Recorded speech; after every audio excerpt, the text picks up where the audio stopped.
तो आज का ये सत्र हम एसी भक्तिवेदांत स्वामी श्रील प्रभुपाद को समर्पित करते हैं। मैं इस्कॉन के संस्थापक आचार्य हैं। इसके बाद मैं अपने गुरु महाराज परम पूज्य गोपाल कृष्ण गोस्वामी महाराज और परम पूज्य राधानाथ स्वामी महाराज से भी आशीर्वाद मांगती थी। तो आप लोगों को जैसे पता है कि हम अध्याय 6 पर हैं। ये कर्म योग का आखिरी अध्याय है। ठीक है, तो पहला भाग कर्मयोग, इसका आखिरी अध्याय, इसका शीर्षक है ध्यान योग। इसमें 47 श्लोक है। ठीक है, पहले 2 सेक्शंस हमने कर लिए थे।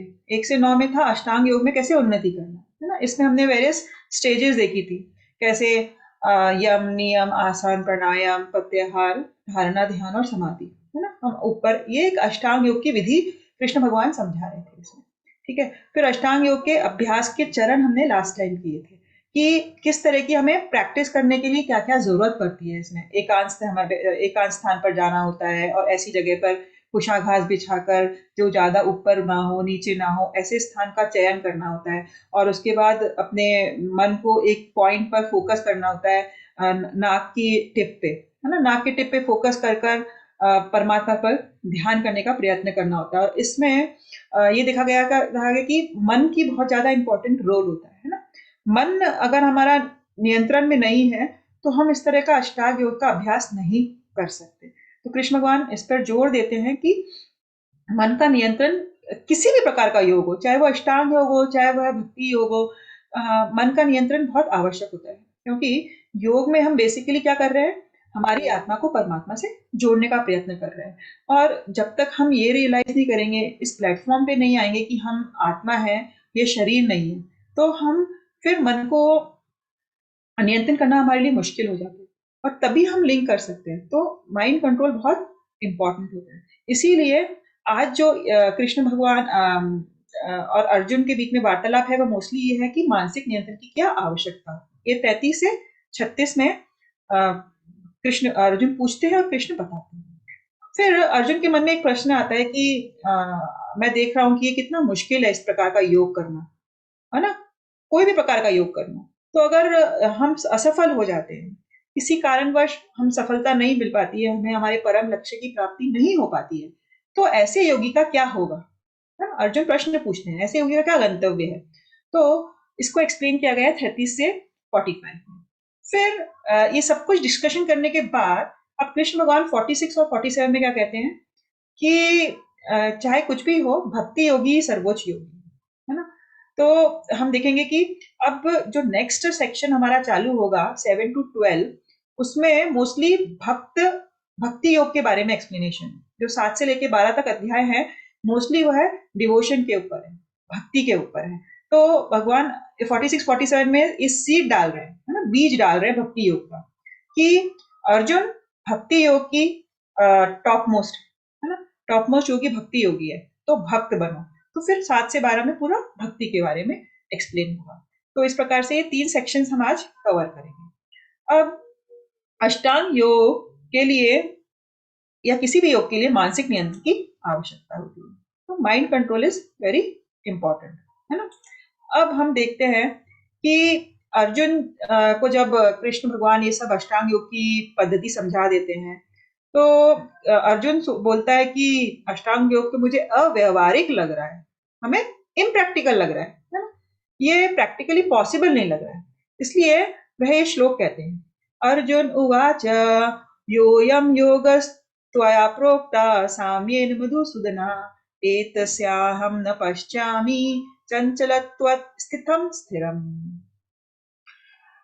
अर्जुन ने कहा, हे मधुसूदन, आपने जिस योग पद्धति का संक्षेप में वर्णन किया है वह मेरे लिए अव्यवहारिक तथा असहनीय है, क्योंकि मन चंचल तथा अस्थिर है।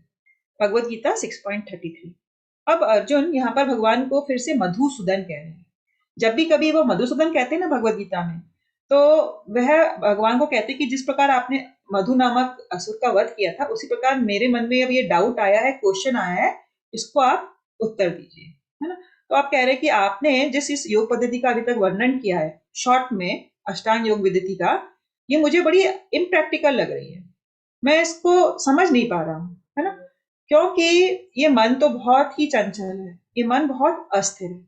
अब ये अर्जुन के वर्ड्स है, आप सोचिए कि अर्जुन तो कलयुग के बिगनिंग में था, द्वापर युग में था, है ना। और अर्जुन इतना मतलब एक तरह से भगवान का मित्र था, भगवान का भक्त था। और उसमें उसको गुड़ाकेश कहा जाता था। उसने नींद को भी कंट्रोल में कर लिया था, है ना।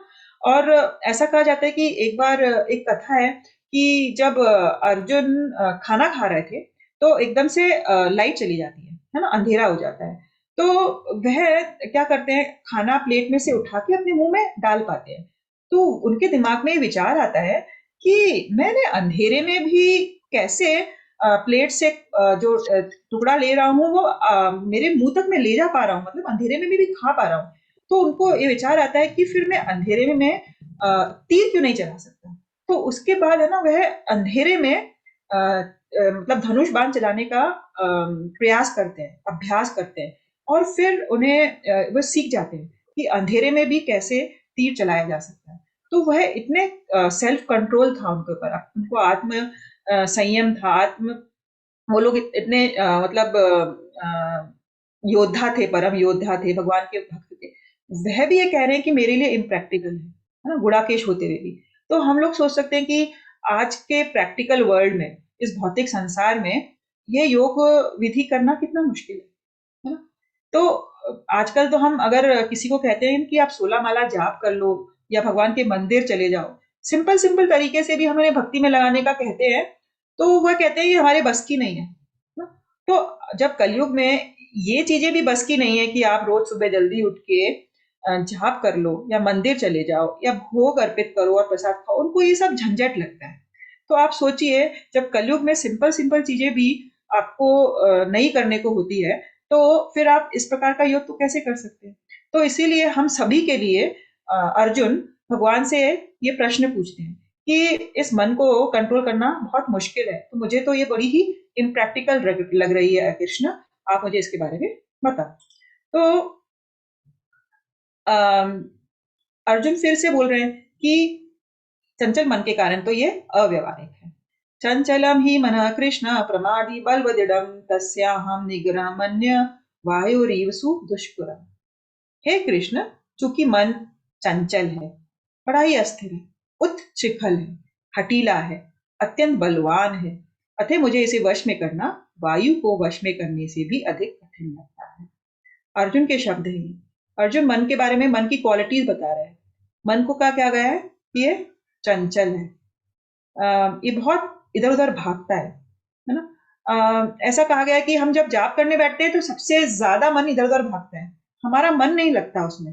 क्यों? क्योंकि मन में हजारों ख्याल आते हैं उस वक्त। हम सोचने लगते हैं कि आज खाने में क्या बनाएंगे, आज हमारी दिनचर्या क्या होगी, बच्चे को उठाने जाना है, ये करना है, वो करना है। तो किसी साइंटिस्ट ने ये स्टडी भी करी है कि एक दिन में एक दिन में हमारे मन में करीब 50 से 60 हजार तक ख्याल आते हैं। इतना ज्यादा डिस्टर्ब रहता है हमारा माइंड, इतना ज्यादा अस्थिर है, इतने सारे ख्याल आते हैं, है ना। फिर ये उच्च शिखल है। उच्च शिखल मतलब ये बहुत ही ज्यादा इस एजिटेटिंग रहता है, हमेशा परेशान रहता है, एंजाइटी में रहता है ना। और हटीला है।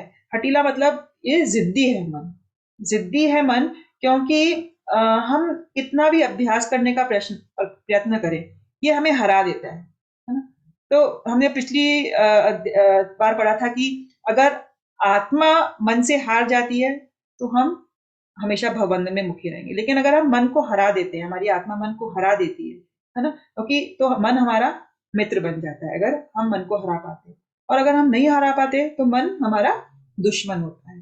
तो इसीलिए इस हटीले मन को हमें बड़े ही अभ्यास से अपने वश में लाना पड़ता है ना। जैसे कि सिंपल सा उदाहरण है, सुबह उठने का हम इतना प्रयास करते हैं, लेकिन ये मन हमें हमेशा गलत सलाह देता है कि थोड़ा और सो जाओ, बाद में उठ जाओ। तो इस प्रकार इस हटीले मन को हमें कंट्रोल करना बहुत मुश्किल होता है। बहुत स्ट्रांग है ये, इतना स्ट्रांग है कि अर्जुन कह रहे हैं कि मैं वायु को एक बार फिर भी वश में करने की सोच सकता हूँ, लेकिन इस मन को वश में करना मेरे लिए बहुत कठिन है। तो ये हम लोगों के लिए भी अर्जुन कह रहे हैं कि अब इसका क्या इलाज है ना?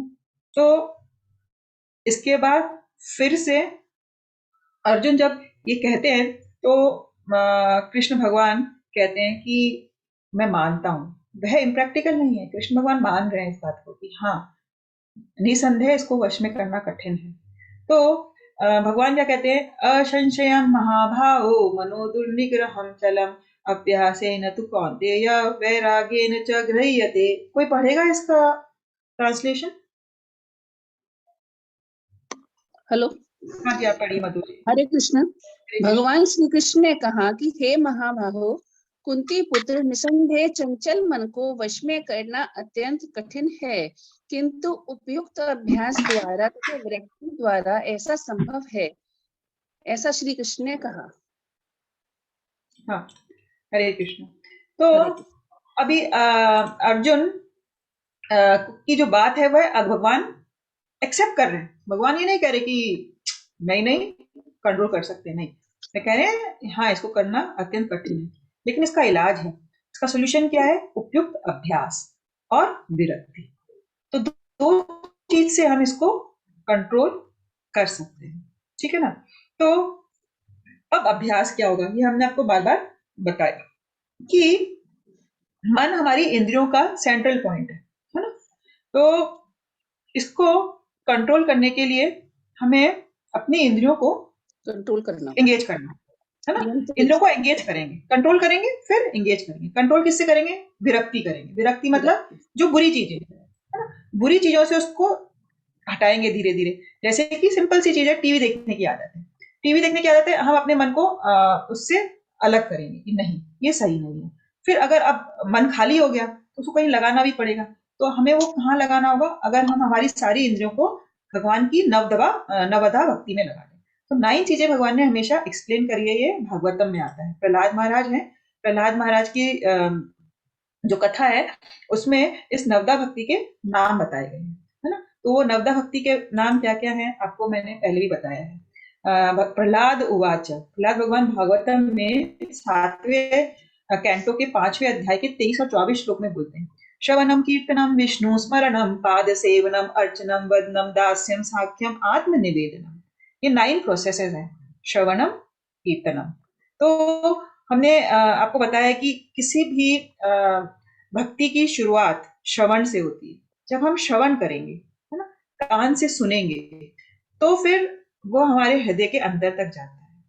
वह हमें प्योरीफाई करता है, धीरे धीरे हमारा प्योरिफिकेशन होता है ना। हम शुद्धिकरण होता है, हमारे जो ये कंटेमिनेटेड माइंड है ना, ये भरा हुआ है अनगिनत चीजों से, है ना। इसमें काम, क्रोध, मद, मात्सर्य, लोभ, ये सब भरा हुआ है। तो धीरे धीरे इससे हम प्योरीफाई होते हैं जब हम सुनते हैं, है ना, जब हम भक्तों की बात सुनते हैं। इसीलिए परीक्षित महाराज ने सुखदेव गोस्वामी से भागवतम सुनी। अब कीर्तनम, तो अगर हम जो सुनेंगे, अगर हमने किसी को उसको नहीं बोला, उसको नहीं गाया, हमें प्रीचिंग करनी होगी, ठीक है ना। तो अगर हमने जो सुना ऐसा का ऐसा हमें दूसरे को बताना होगा। दूसरों के बताने से, कीर्तन करने से, जैसे कि यहाँ सुखदेव गोस्वामी परीक्षित महाराज को सुना रहे हैं भागवत में, तो ऐसा करने से हमें दृढ़ता आएगी कि अगर मैं किसी को कह रहा हूं करने के लिए तो पहले स्वयं मुझे करना होगा। तो इससे हमने मन को कंट्रोल कर पाएंगे, है ना। जब हम प्रीचिंग करते हैं, किसी को बताते हैं कि ऐसा करना चाहिए, हमें भूख लगा के ही खाना चाहिए, तो हम कह रहे हैं, तो हम जब कभी भूल आके नहीं खाएंगे तो हमारा माइंड हमें कहेगा कि दूसरों को तो कहा, खुद नहीं कर रहे, तो हम फिर कंट्रोल हो जाएंगे।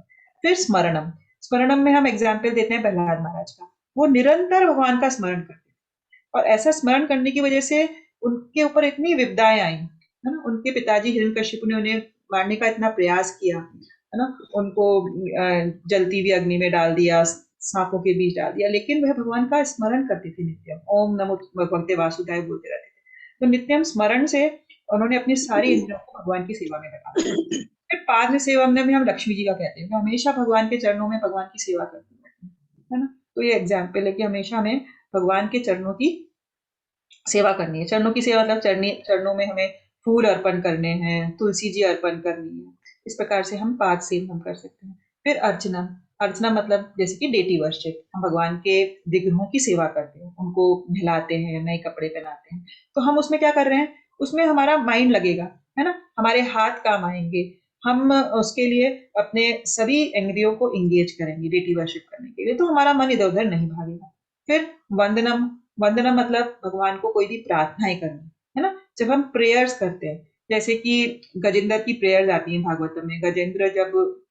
गजेंद्र मोक्ष की लीला में गजेंद्र प्रार्थना करते हैं भगवान से, या फिर कुंती महारानी की प्रार्थनाएं आती है। बहुत सारी प्रार्थनाएं हैं, तो उस प्रकार से हम हमारे मन को भगवान की सेवा में लगा सकते हैं। दास्यम सेवा भाव, सेवा भाव जैसे कि हनुमान जी दिखाते हैं, हनुमान जी का उदाहरण से हम दास्यम समझ सकते हैं। साख्य मतलब जैसे कि अर्जुन, अर्जुन का एग्जाम्पल दिया है, भगवान को मित्र समझकर उनके साथ उन्होंने ये उस रस में आस्वादन किया। और आत्मनिवेदनम मतलब जैसे कि बलि महाराज ने अपना सब कुछ समर्पित कर दिया था, यहाँ तक कि उन्होंने बोला कि आप अपना ये पैर, वामन जी को बोलते हैं, मेरे सिर पे रख दीजिए। तो उन्होंने टोटली सरेंडर।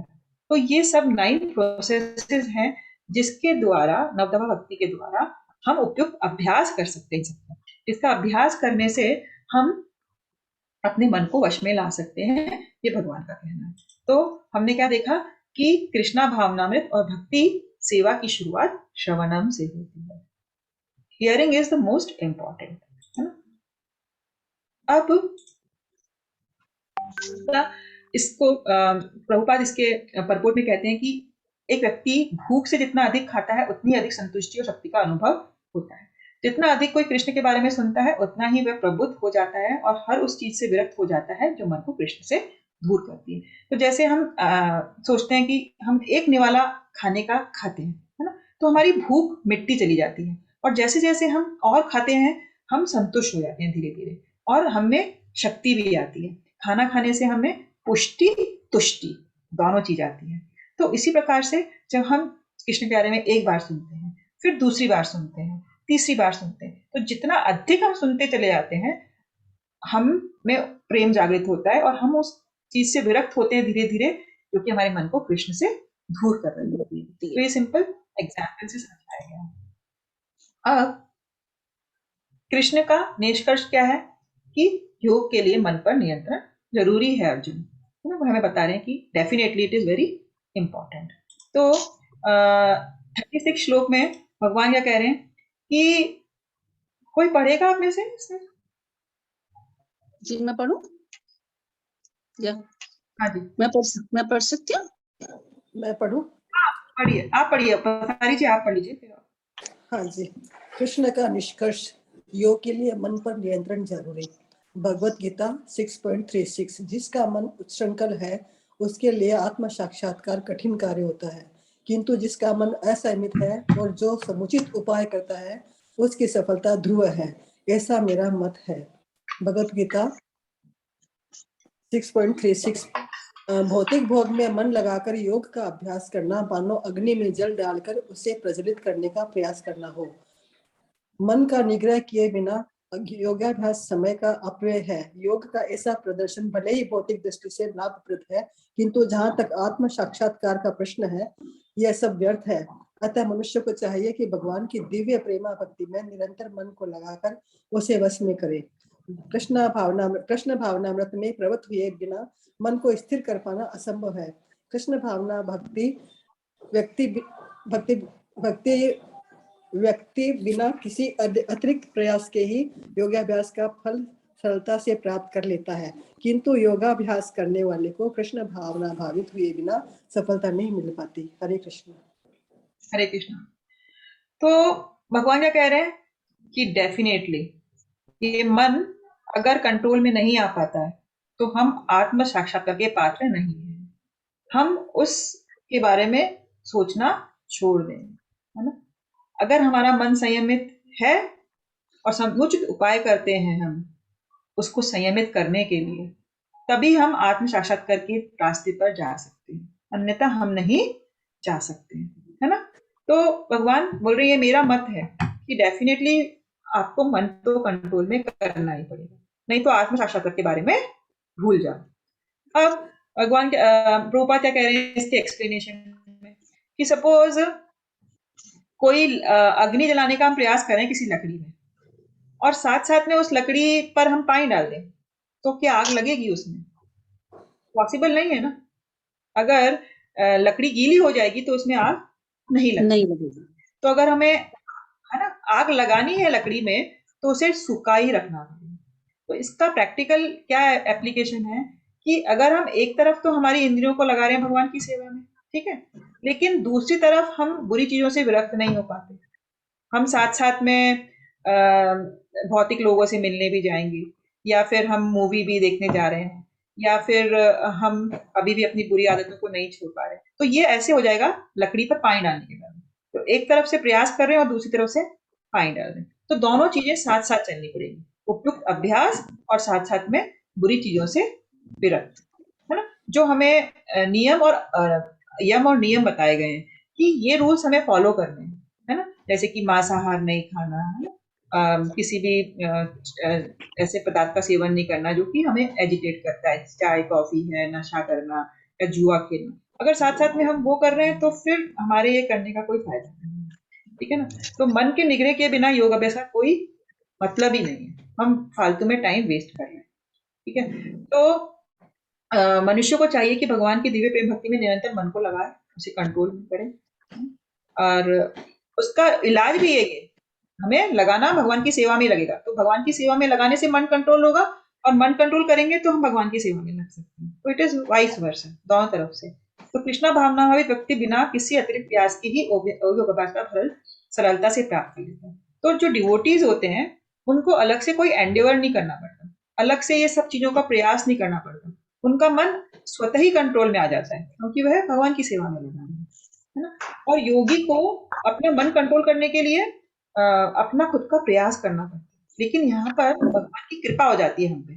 भगवान देखते हैं कि एक कदम ये भक्त मेरी तरफ बढ़ा रहा है, तो भगवान 99 कदम बढ़ाते हैं, है ना। तो हमारे लिए वो चीज आसान हो जाती है, मन को कंट्रोल, और हमें इस प्रकार का योग अभ्यास करने की जरूरत ही नहीं पड़ती। और योगी क्या होता है, वो सोचता है कि मैं कोशिश करूंगा अपने मन को कंट्रोल करने की, उसको भगवान के प्रति शरणागति नहीं होती, तो उसको बहुत साल लग जाते हैं। ऐसा कहा गया है कि बहुनाम जन्म नामांते ज्ञानवान वाम प्रपद्यते वासुदेव सर्वति समात्मा सुदुर्लभ। मतलब उसको बहुत बहुत जन्म लग जाते हैं, भगवान को प्राप्त तो करेगा वो योगी भी, लेकिन इट विल टेक टाइम। लेकिन भक्ति योगी क्या होता है, रिजल्ट जल्दी से आ जाएगा, क्योंकि उसको ऑटोमेटिक ही स्वतः ही उसको ये सब चीजें नीरस लगने लगेगी और उसका मन कंट्रोल में आएगा। तो इस प्रकार से हमने अभी देखा इन 4 श्लोक में कि मन पर नियंत्रण कितना ज्यादा आवश्यक है योग अभ्यास के लिए। तो अब अर्जुन का प्रश्न आता है अगले से कि क्योंकि यह व्यवहारिक है, इम्प्रैक्टिकल है, तो योगी असफल हो सकता है। तो कोई सा भी योगी असफल हो सकता है ना। हो सकता है कि हम भक्ति भी अच्छे से ना कर सके, है ना, क्योंकि मन हमारा इतना चंचल है। डेफिनेटली हम धीरे धीरे प्रयास करते हैं, लेकिन हम प्रयास में सफल हो या नहीं पता नहीं है। और इसी प्रकार से जो योगी है वो भी सपोज हो सकता है मन को कंट्रोल करने में सक्सेसफुल नहीं हो पाए, तो फिर वो पूछ रहे हैं कि ऐसे असफल योगी का क्या। तो 37 और 239 इन 3 श्लोक में असफल योगी गंतव्य के बारे में अर्जुन प्रश्न पूछते हैं, 37, 38 और 39 श्लोक में, ठीक है। अर्जुन क्या पूछ रहे हैं, हे कृष्ण, उस असफल योगी की गति क्या है जो प्रारंभ में श्रद्धा पूर्वक आत्म साक्षात्कार की विधि ग्रहण करता है। इनिशियली इसने स्टार्ट किया, किंतु बाद में भौतिकता के कारण उसे विचलित हो जाता है और योग सिद्धि को प्राप्त नहीं कर पाता। लेकिन क्योंकि मन स्थिर नहीं है, तो वह कई बार भौतिकता की चपेट में आ सकता है, विचलित हो गया सपोज, तो वह अपनी योग सिद्धि को प्राप्त नहीं कर पाएगा।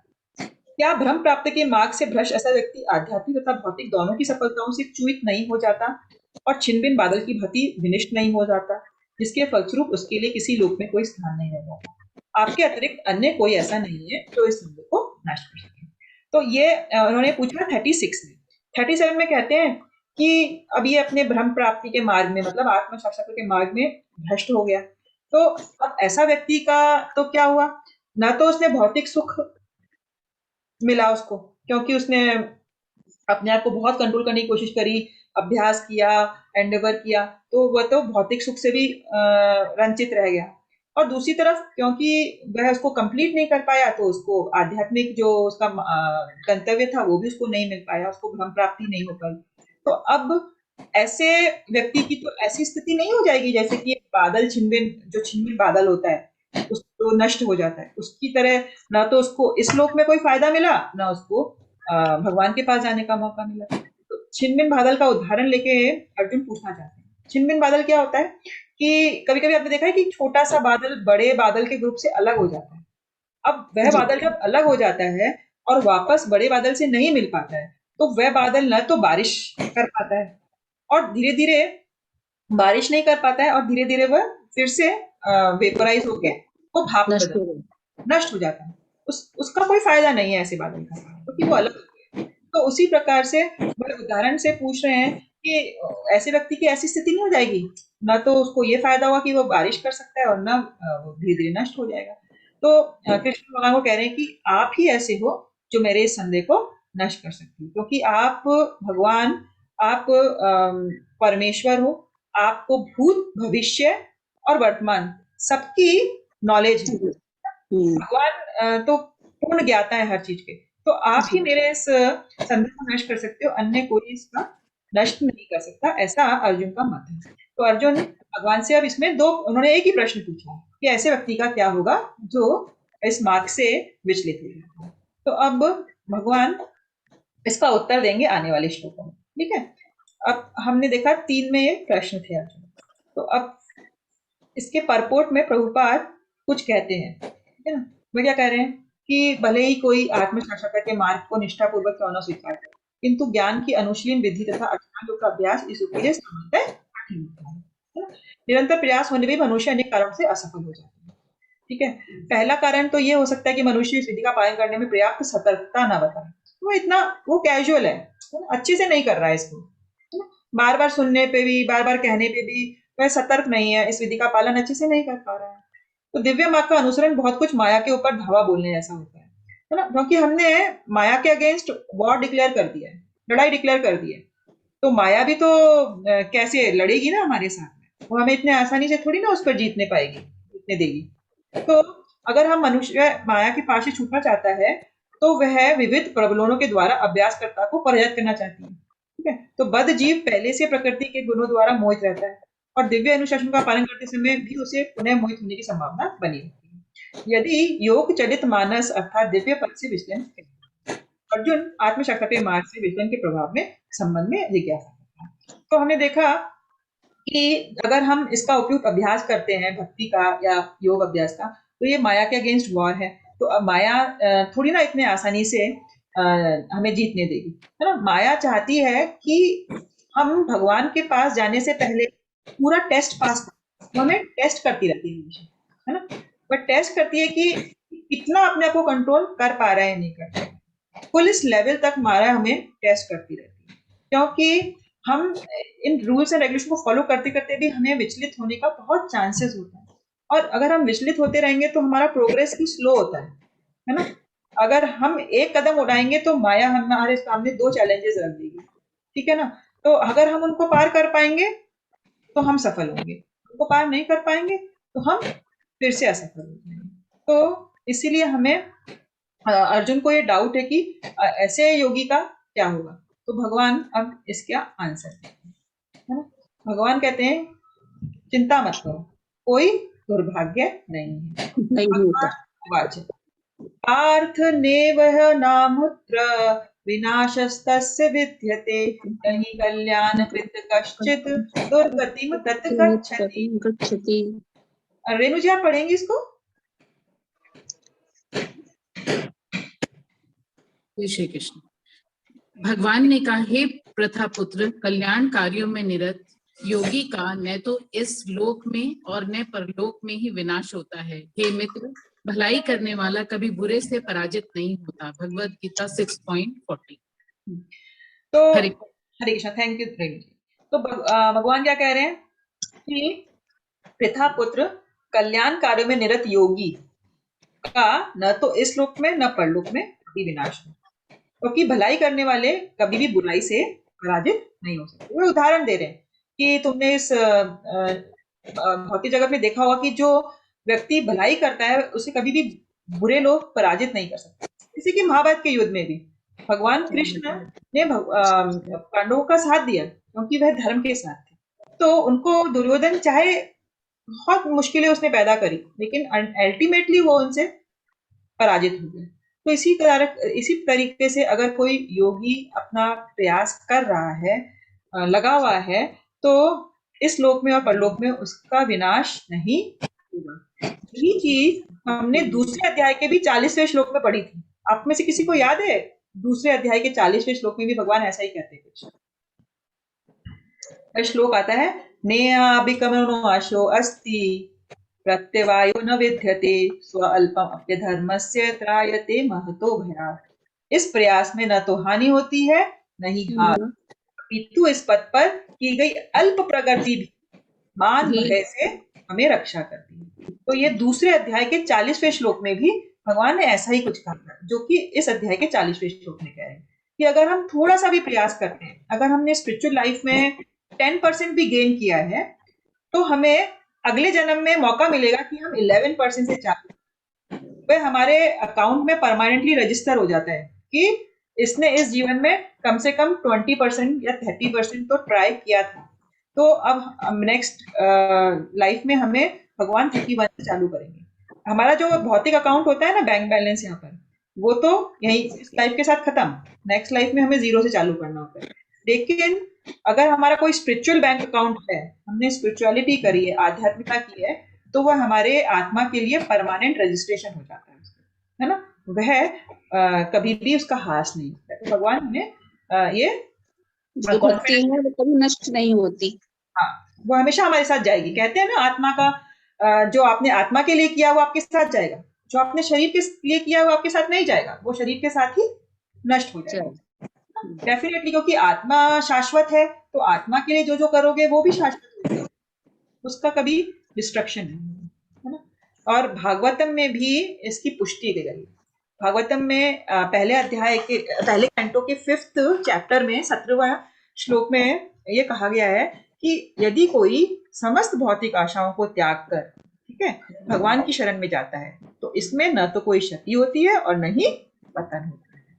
दूसरी ओर अगर हम अभक्त बोले, तो अभक्त अपने अपने व्यवसायों में लगे रहते हैं, अपने अपने कामों में। ये मुझे खड़ा करना है, ये मुझे बनाना है, मुझे ये बनना है, फिर भी वे कुछ प्राप्त नहीं कर पाते, क्योंकि वो सब कुछ नष्ट हो जाएगा। तो भागवतम में भी इस चीज की अब कृष्ण भगवान 2 आंसर्स देते हैं। एक तो देते हैं कि अगर किसी ने थोड़े समय के लिए प्रैक्टिस करी है, एक किसी ने बहुत लंबे समय के लिए प्रैक्टिस करी। तो भगवान क्या कह रहे हैं कि अगर किसी ने थोड़े समय के लिए प्रैक्टिस करी है तो उसकी गति क्या होगी, और किसी ने लंबे समय के लिए प्रैक्टिस करी है तो उसकी गति क्या होगी। तो इस 41 श्लोक में भगवान कहते हैं, प्राप्य पुण्यम कृतम लोकान उस्तित्वा शाश्वत समः शुचीनाम श्रीमताम गए योग भ्रष्टो अभिजायते। असफल योगी पवित्र आत्माओं के लोकों में अनेक वर्षों तक भोग करने के बाद या तो सदाचारी पुरुषों के परिवार में या धनवानों के कुल में। तो ये कह रहे हैं कि अगर किसी ने थोड़े समय के लिए प्रैक्टिस करी और वो असफल हो गया, ठीक है ना, तो उसको क्या मिलेगा? उसको हो सकता है कि स्वर्ग लोक मिल जाए, वह ऊंचे लोक में चला जाएगा, धरती से ज्यादा ऊंचे लोक में चला जाएगा, और वहां पे वो भोग करेगा, है ना, एंजॉय कर सकता है। अब वो भोग करेगा और उसके बाद जब उसे वापस जन्म मिलेगा तो भी भगवान उस पर दया रखेंगे, उसको सदाचारी पुरुषों के परिवार में जन्म देंगे, या कम से कम धनी लोगों के उसमें जन्म लेंगे। तो हम कहते हैं ना कि वो जन्म से उसको तो इतना धन मिल गया, वो धनवान है, कोई निर्धन है, तो ये सब हमारे पिछले जन्म के कर्मों पे डिपेंड करता है, हमने बार बार आपको बताया ही है। तो इसमें भगवान कह रहे हैं कि अगर कोई अल्प प्रयास के बाद असफल हो जाता है तो डेफिनेटली उसको इस लाइफ में ज्यादा चांसेस मिलेंगे, ज्यादा अपॉर्चुनिटीज मिलेंगी कि वह अपनी स्पिरिचुअल लाइफ को आगे बढ़ा सके, है ना। वह सदाचारी पुरुषों के परिवार में जन्म लेगा, तो डेफिनेटली उसको जन्म से ही कुछ उसके संस्कार रहेंगे, तो वह अपना स्पिरिचुअल लाइफ कंटिन्यू कर सकता है। और हमने देखा है कि अगर धनी है कोई, तो उस पर ज्यादा अपॉर्चुनिटीज होती है कि वह इन चीजों में, कि उसको बाकी सब चीजों की चिंता कम होती है, तो वो आगे बढ़ सकता है। तो कृष्ण भगवान इसका आंसर इस तरीके से देते हैं, है ना। अब सपोज कृष्ण भगवान कह रहे हैं कि दीर्घ काल अभ्यास के बाद होता है तो क्या होगा। तो इसके उत्तर में 42 श्लोक में कहते हैं, यथ अथवा योगी नाम एव कुले भवति धीमताम तद्धि दुर्लभतारम लोक जन्म यत ईदृशम। यदि कोई दीर्घ काल तक योग करने के बाद असफल रहे तो वह ऐसे योगियों के कुल में जन्म लेता है जो अति बुद्धिमान है। बुद्धिमान। निश्चय ही इस संसार में ऐसा जन्म दुर्लभ है। तो ये कह रहे हैं कि अब किसी ने बहुत टाइम तक प्रैक्टिस करी तो फिर वह बुद्धिमान लोगों के कुलों में जन्म लेगा, है ना। जैसे कि हम इसमें पिक्चर दिखाई, प्रभुपाद स्वयं एक भक्त के घर में जन्म लिया था, है ना। उनके जो पिताजी थे गौरमोहन डे, वह भगवान के वैष्णव भक्त थे। तो वो वैष्णवों को अपने घर पर बुलाते थे, उनका अतिथि सत्कार करते थे। तो डेफिनेटली प्रभुपाद है या कोई भी वैष्णव है, हम देखते हैं कि अभी भी जब कुछ डिवोटी फैमिलीज में बच्चे पैदा होते हैं ना, तो शुरू से ही उनको, बचपन से ही हम देखते हैं कि उनको कैसे आराम से मदंगा बजाना आता है ना। तो ऐसा कैसे हो सकता है? वो अभी 2 साल का बच्चा है और वो मदंग उठा के मदंग बजा रहा है। तो डेफिनेटली उसने अपने पूर्व जन्मों में बहुत भक्ति की होगी, असफल हो गया होगा, इसलिए अब भक्त के घर में जन्म लिया है, ताकि उसको बचपन से ही भक्ति करने का सुअवसर मिल सके, है ना। हमने एक वीडियो भी आया था यूट्यूब पे कि एक छोटा बच्चा है, जब कभी हरे कृष्णा महामंत्र का जाप करते हैं तो वह रोता हुआ चुप हो जाता था।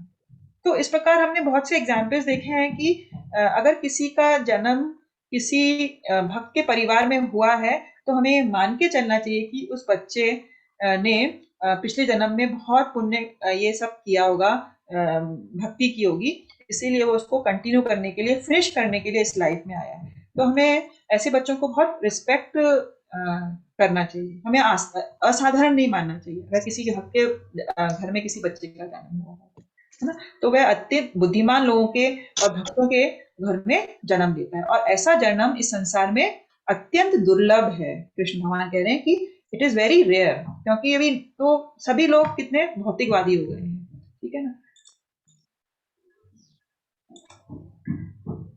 अब 43-44 में क्या कह रहे हैं कि दोनों ही स्थितियों में ऐसा जन्म पाकर वह अपने पूर्व जन्म की दैवी चेतना को पुनः प्राप्त करता है।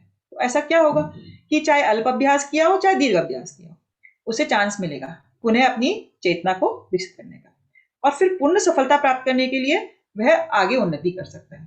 तो अब उसको अपॉर्चुनिटी मिल गई ना, है ना, क्योंकि तो वो अपॉर्चुनिटी मिलेगी, इसको भगवान कह रहे हैं कि हाँ, उसको अपॉर्चुनिटी मिलेगी कि वो आगे कंटिन्यू कर सके, और वह न चाहते हुए भी स्वतः योग के नियमों की ओर आकर्षित होगा, उसको ऑटोमेटिक अट्रैक्शन रहेगा उसकी तरफ, है ना। ऐसा हम कहते हैं ना कि ये भक्त अपने आप नहीं बन जाते।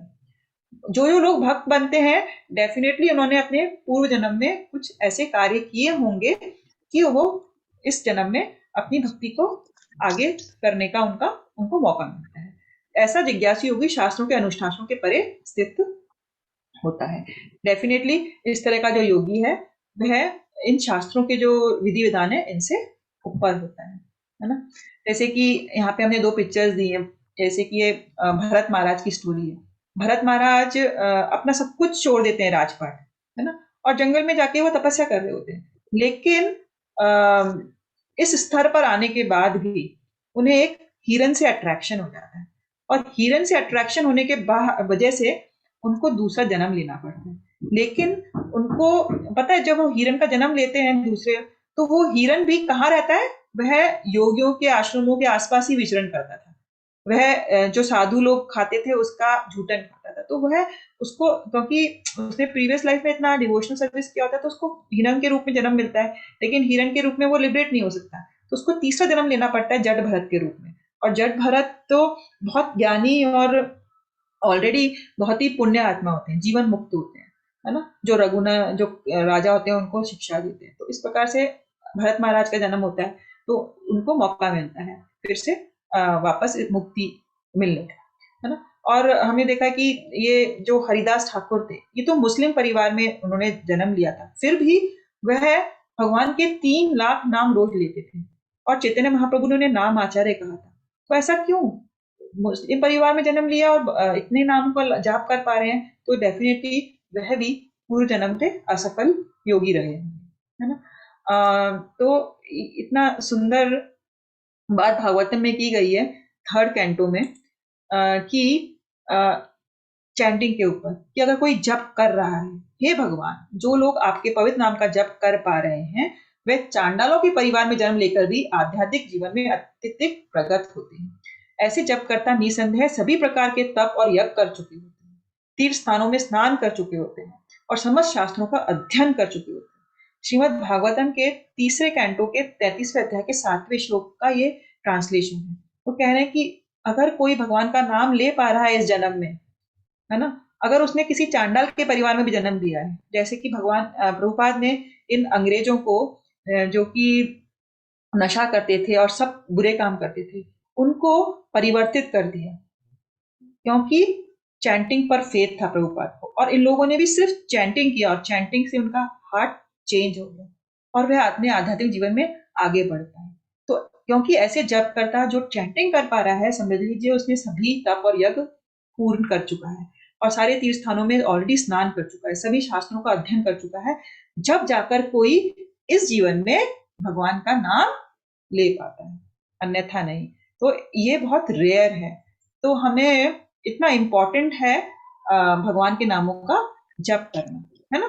तो जी भागवतम में, भगवत गीता में बार बार इस पर इतना बल दिया जाता है कि अगर हम जप कर रहे हैं भगवान का, तो लोग कहते हैं ना हम पवित्र तीर्थ स्थान में जाएंगे, गंगा जी स्नान करेंगे, यमुना जी का स्नान करेंगे, ठीक है, वह हम अगर जा रहे हैं तो हमें डेफिनेटली करना चाहिए, वो पवित्र नदियां हैं। लेकिन अगर हम नहीं जा पा रहे हैं तो हमें, अगर हम घर बैठ के जाप कर रहे हैं तो उसका उतना ही लाभ है जितना गंगा जी में स्नान करना है।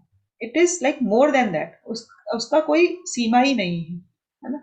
कोई भी तप यज्ञ से भी बड़ा है ये संकीर्तन यज्ञ जो इस कलयुग के लिए है ना। तो अगर हम शास्त्रों का अध्ययन किस लिए कर रहे हैं, शास्त्रों का अध्ययन कर रहे हैं इस पॉइंट पर पहुंचने के लिए कि चैंटिंग इंपॉर्टेंट है, राम जब इंपॉर्टेंट है, भगवान की सेवा इंपॉर्टेंट है। तो अगर हम ऑलरेडी वो कर रहे हैं तो इसका मतलब हमने सारे शास्त्रों की पढ़ाई पहले ही कर चुके हैं, हम उसके जो मर्म है उसको समझ चुके हैं, ठीक है ना। तो ये सबकी इक्विवेलेंट है चैंटिंग, ठीक है। तो अब इतना सब समझाने के बाद 45 श्लोक में कहते हैं कि जब योगी इन सब कलमश से शुद्ध होकर सच्ची निष्ठा से आगे प्रकृति करने का प्रयास करता है, तो अंतगत्वा अनेकानेक जन्मों के अभ्यास के पश्चात सिद्धि लाभ करके वे परम गंतव्य को प्राप्त करता है।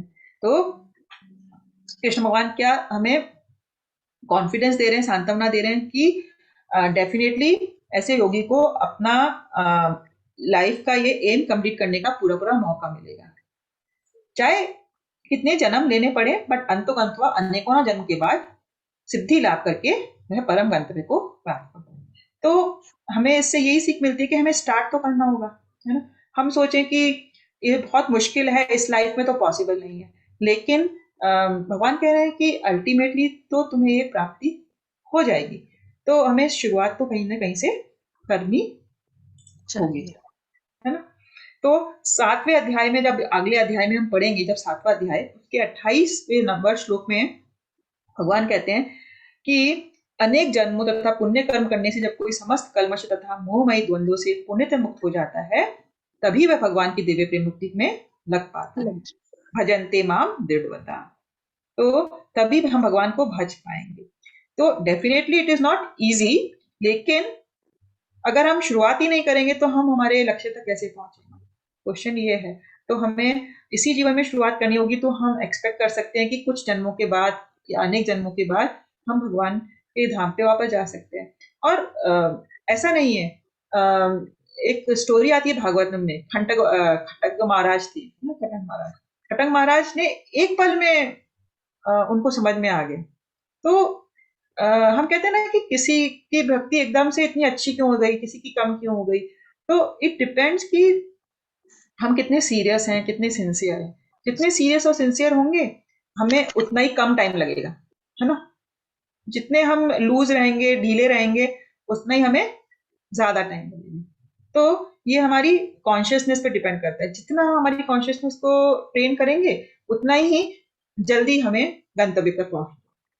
अब भगवान इतना सब कुछ समझाने के बाद कहते हैं कि भक्ति योगी ही सर्वोच्च, कि हे कृष्ण, ठीक है, मैंने तुम्हें कर्मयोग बताया, निष्काम कर्मयोग बताया, ज्ञान योग बताया, है ना। इस चैप्टर में ध्यान योग बताया, कैसे अष्टांग योगी अष्टांग योग करता है, यम नियम आसन प्राणायाम सब करके। लेकिन मेरा मत क्या है कि भक्ति योगी ही सर्वोच्च योगी है। अब इस श्लोक में 46 श्लोक में कहते हैं कि तपस्वी अधिको योगी ज्ञानीभ्यो अपि मतो अधिकः कर्मिभ्य आदिको योगी तस्माद् योगी भव अर्जुन। योगी कौन है? तपस्वी से बढ़कर है, योगी ज्ञानी से भी बढ़कर है, योगी सकाम कर्मी से भी बढ़कर होता है। अतः हे अर्जुन, तुम सभी प्रकार से योगी। योग अपनी चेतना को परम सत्य के साथ जोड़ता है। हमने बार बार आपको सुना, योग का मीनिंग क्या है? टू कनेक्ट विद कृष्ण, परम सत्य के साथ जोड़ना। विविध अभ्यास करता इस पद्धति को ग्रहण की गई विशेष विधि के अनुसार विभिन्न नामों से कहते हैं। ठीक है, तो इसको कह रहा है ज्ञान कर्म योग, ज्ञान योग, ध्यान योग, भक्ति। जब ये योग काम कर्मों से मुख्यतः संबंधित होती है तो इसे हम कर्म योग कहते हैं। हमने आपको सेकंड चैप्टर में समझाया था। जब ये चिंतन से संबंधित होती है तो ज्ञान योग कहते हैं, जब हम चिंतन करते हैं, ज्ञान लेने की प्राप्ति करते हैं। और जब ये भगवान से संबंधित होती है तो भक्ति योग कहते हैं। लेकिन भगवान क्या कह रहे हैं कि तुम्हें किसी भी प्रकार का योगी तो बनना ही पड़ेगा। चाहे तुम कर्म के द्वारा भगवान से कनेक्ट होने की कोशिश कर रहे हो, चाहे ज्ञान से, चाहे ध्यान से, चाहे भक्ति से, लेकिन तुम्हें योगी बनना पड़ेगा। क्योंकि कोई भी योगी तपस्वी से बढ़कर होता है। तपस्वी कौन है? तपस्वी सिर्फ तपस्या कर रहा है, लेकिन उसका भगवान से कोई लेना देना नहीं है, किसी भी कारणवश तपस्या कर रहा है। या कोई भी ज्ञानी लोग होते हैं, हम ज्ञानी को हम कह सकते हैं कि तो ज्ञान तो हो गया, लेकिन वह अपने आप को भक्ति से नहीं जोड़ पाते। जब ज्ञानी अपने आप को भक्ति से जोड़ पाता है तो वह ज्ञान योग कहलाता है, ओनली ज्ञानी नहीं कहलाता। उसी प्रकार से सकाम कर्मी भी होते हैं। सकाम कर्मी अपने फायदे के लिए काम कर रहे हैं, और जब वह अपने फायदे के लिए काम नहीं करके अपना काम भगवान के लिए करने पड़ जाते हैं तो उसको हम काम करने लगते हैं। तो योग इज डेफिनेटली नेसेसरी। अगर हम योग नहीं कर रहे तो हमारी कोई तपस्या, हमारा ज्ञान और हमारा कर्म तीनों बेकार है, क्योंकि योगी इन तीनों से बड़ा होता है, श्रेष्ठ है। और लास्ट में फाइनल वर्स में भगवान कहते हैं कि सभी योगियों में श्रेष्ठ है भक्ति योगी। नाम अपि सर्वेषां मद्गतिनान्तर आत्मना श्रद्धावान् भजते यो मां स मे युक्तमो मतः। युक्तमो मतः मतलब सर्वश्रेष्ठ। जो समस्त योगियों में जो योगी श्रद्धा पूर्वक मेरे परायण है, अपने अंतःकरण में मेरे विषय में सोचता है, मेरी दिव्य प्रेम भक्ति करता है, वह योग में मुझसे परम अंतरंग रूप में युक्त रहता है और सबों में सर्वोच्च है, यही मेरा मत है। जैसे कि हम उदाहरण से समझाएं कि हम जब हिमालय की हम बहुत सारी चोटियां देखते हैं जब ऊपर नॉर्थ में जाते हैं, लेकिन फिर भी हम कहते हैं ना ये चोटी है, अलग अलग चोटियां हैं, लेकिन सबसे ऊंची चोटी कौन सी है? हिमालय की, ठीक है ना, माउंट एवरेस्ट की। इसी प्रकार से ये सब योग एक प्रकार की अलग अलग चोटियों से कंपैरिजन कर सकते हैं, लेकिन सबसे ऊंची चोटी कौन सी है? माउंट एवरेस्ट, भक्ति योगी की, है ना। तो माउंट एवरेस्ट के इक्विवेलेंट हो गया भक्ति योग। भक्ति योग में अगर हम निरंतर भगवान का स्मरण कर रहे हैं, श्रद्धा पूर्वक भगवान के बारे में सोच रहे हैं, युक्त हैं, तो वह सर्वोच्च योग है। और भगवान बाद में यही बताएंगे कि भक्त बनो कृष्ण, क्योंकि भक्ति करने से तुम जल्दी मेरे पास आ जाओगे, क्योंकि तुम्हें कृपा प्राप्त हो जाती है ना। भक्ति में भी हमें ये नहीं सोचना चाहिए कि हमने हमारे प्रयास से कुछ किया। जैसे कि वो यशोदा मैया की कहानी आती है ना, यशोदा मैया भगवान को बांधने का प्रयास करती है, भगवान नहीं बनते हैं, है ना, लेकिन हमेशा 2 इंच छोटी रह जाती है। लेकिन जब भगवान खुद सोचते हैं कि अब यशोदा मैया थक गई हैं, तो वह अपने आप बंधने का तैयार हो जाते हैं। तो भगवान की कृपा थी, उन्होंने देखा कि जब यशोदा मैया इतना एफर्ट कर रही है तो भगवान अपनी कृपा करते हैं। तो जब भगवान देखते हैं कि हम लोग अपना एफर्ट कर रहे हैं तो भगवान अपनी कृपा बरसाते हैं, और कृपा और एफर्ट के दोनों के मिक्सचर से फिर हम भगवान के पास वापस जा सकते हैं। तो इसमें बेसिकली यही समझाया है कि हमने ये वाले स्लाइड आपको पहले ही बताइए कि कर्म कांड में क्या करते हैं लोग, शास्त्रों के अनुसार अपना कर्तव्य करते हैं, कर्म करते हैं, फल की भी अपेक्षा करते हैं, है ना। कर्म योग में क्या है, शास्त्रों के अनुसार कर्म कर रहे हैं लेकिन अनासक्त होकर कर रहे हैं, भगवान के लिए काम करते हैं। ज्ञान योग में क्या होता है, शास्त्रों के अनुसार करते हैं, अनासक्त भी रहते हैं कर्म के प्रति और कर्म फल के प्रति, लेकिन साथ में उनमें ज्ञान के साथ वो अपना कुछ भी करते हैं, ज्ञान आ जाता है। और ध्यान योगी क्या होता है, इन तीनों के साथ में उसमें ध्यान ऐड हो जाता है, वो परमात्मा पर ध्यान कर पाता है। और भक्ति योगी क्या है, ये सब चीजें तो उसमें है ही ऑलरेडी, शास्त्रों के अनुसार कर रहा है, अनासक्त होकर कर रहा है, ज्ञान के साथ कर रहा है, ध्यान कर रहा है परमात्मा पे, और लेकिन प्रेम के साथ। प्रेम जब आ जाता है तो वह भक्ति योग कहलाता है। तो इसीलिए इससे भी हमें प्रूफ क्या होता है कि भक्ति योग सर्वश्रेष्ठ है।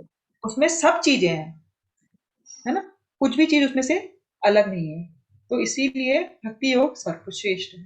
तो आज का ये चैप्टर यही समाप्त हो जाता है। आपको कोई डाउट है तो पूछ सकते हैं, कुछ और पूछना चाहते हैं तो पूछ सकते हैं। प्रिय, खड्ग राजा के बारे में आप क्या बता रही थी? आपने पूरा नहीं बताया। एक्चुअली वो पूरी एक स्टोरी है भागवतम में।